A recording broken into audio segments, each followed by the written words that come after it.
So, upsells, should you use them?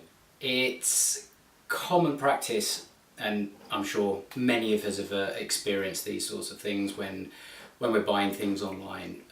We go through the process, we decide we're going to buy something, and then we make our purchase, and the next screen we are being offered something else to buy as well.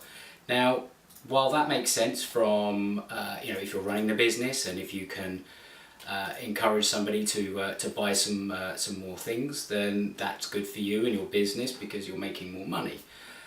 What that does tend to to sort of spark in some people is, is that ethical, and is that integral to what I do? And that's what I'm going to be attempting to sort of answer on this video today. So I'm Adam King. I'm from Think Like a Fish Digital Marketing, and this is a question that I've had around upsells.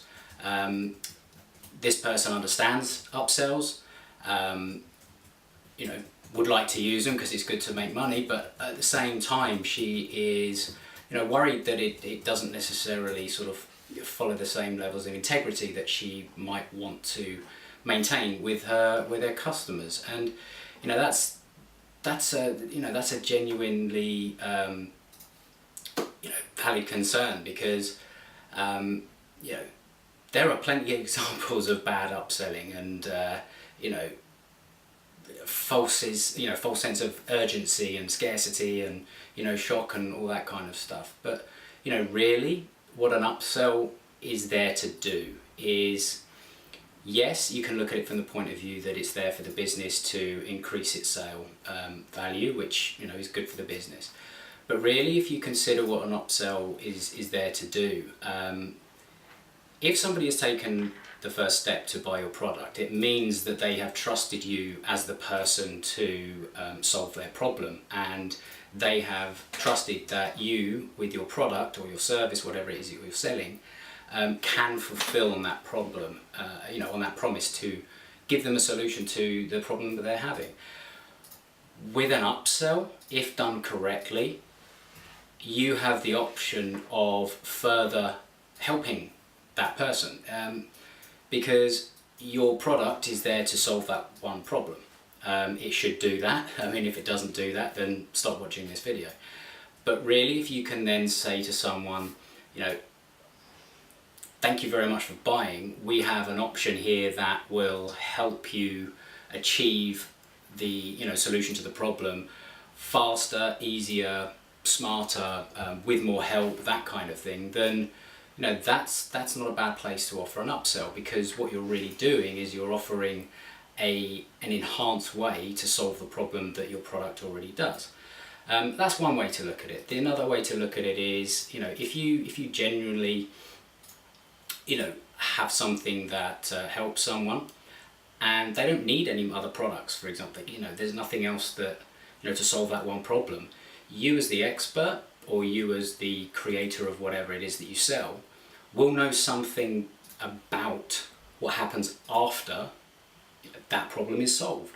So an upsell could be used there to educate someone that once once they've sort of gone through the journey of solving this problem, that they're going to face another problem, and what they could do is get in front of it by purchasing another product from you, or a service, or maybe it's ongoing coaching from you, or something. But ultimately, as long as what you're doing is genuinely providing value to the people that you serve, and you are presenting an upsell in a way that is done from, first and foremost, the desire and ability to help that person achieve a result faster, better, quicker, then I actually would potentially argue that you're doing a disservice to that person by not offering something more. You're offering,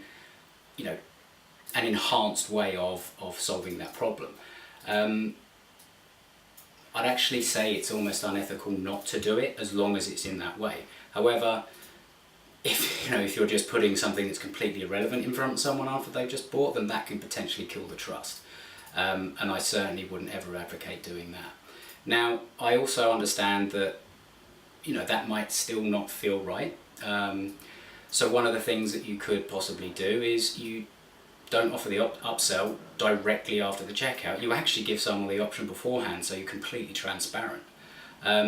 You might not see as many of the conversions and all that kind of stuff, but if you offered someone option A, option B, or option C with all of those things. So if you say, if you buy product A, it costs you, £100. If you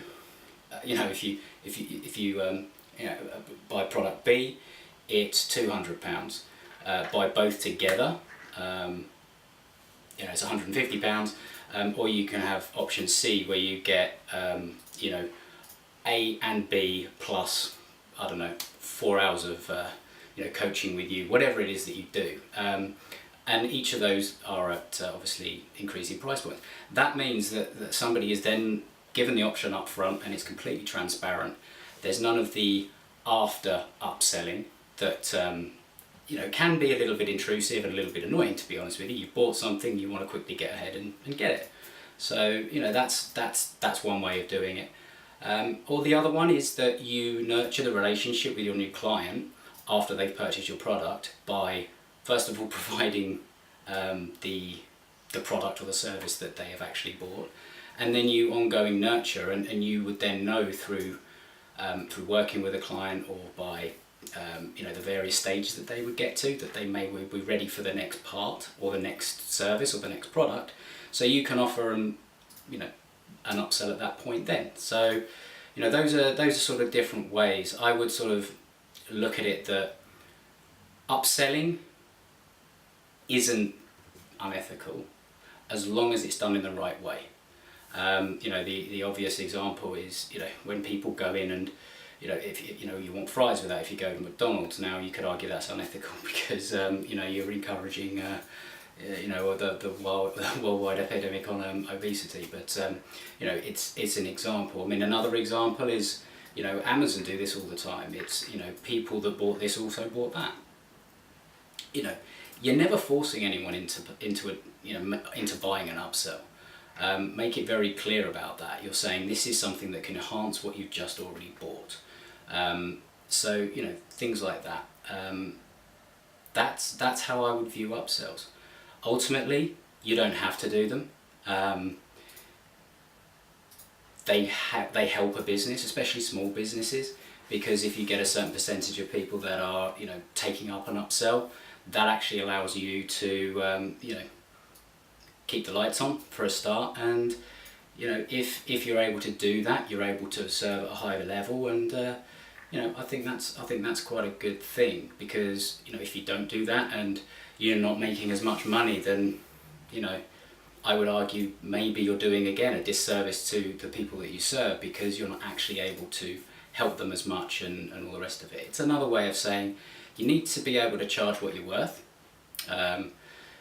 and this is a way of being able to do that, but doing it in the right way, doing it in a way that enhances what you offer, it provides extra value, and it is genuinely going to help the person that is going to buy it.